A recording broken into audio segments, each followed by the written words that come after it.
हरे कृष्णा, राधे राधे। आज हम आपको गंगा दशहरे के बारे में बताएंगे। गंगा दशहरे का पर्व जेठ मास की शुक्ल पक्ष की दशमी को मनाया जाता है। जेठ शुक्ल दशमी को सोमवार तथा हस्त नक्षत्र होने पर यह तिथि घोर पापों को नष्ट करने वाली मानी जाती है।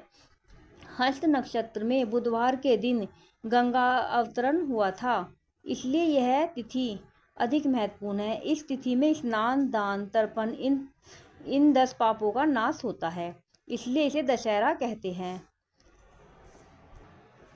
इस दिन गंगा में स्नान का विशेष महत्व है। गंगा स्नान से व्यक्ति के सारे पापों का नाश हो जाता है।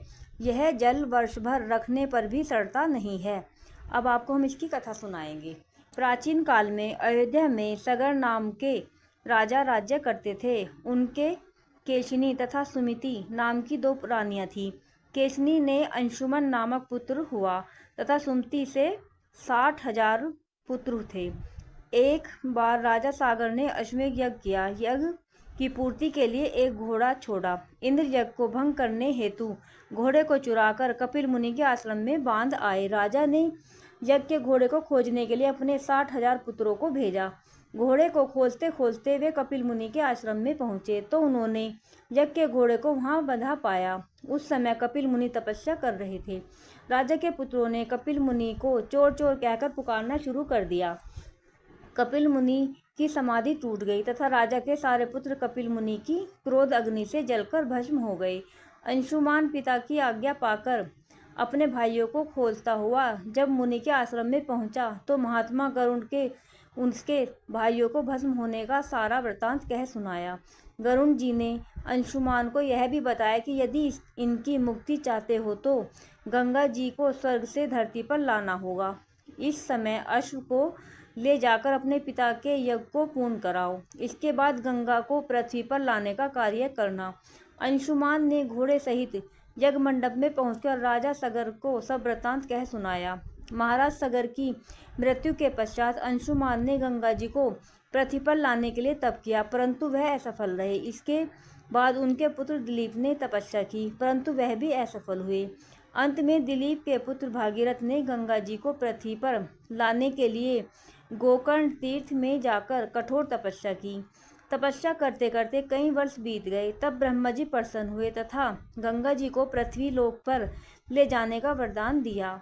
अब समस्या यह थी कि ब्रह्मा जी के कमंडल से छूटने के बाद गंगा के वेग को पृथ्वी पर कौन संभालेगा। ब्रह्मा जी ने बताया कि भूलोक में भगवान शंकर के अतिरिक्त किसी में यह शक्ति नहीं है जो गंगा के वेग को संभाल सके। इसलिए उचित यह है कि गंगा का वेग संभालने के लिए भगवान शिव से अनुग्रह किया जाए।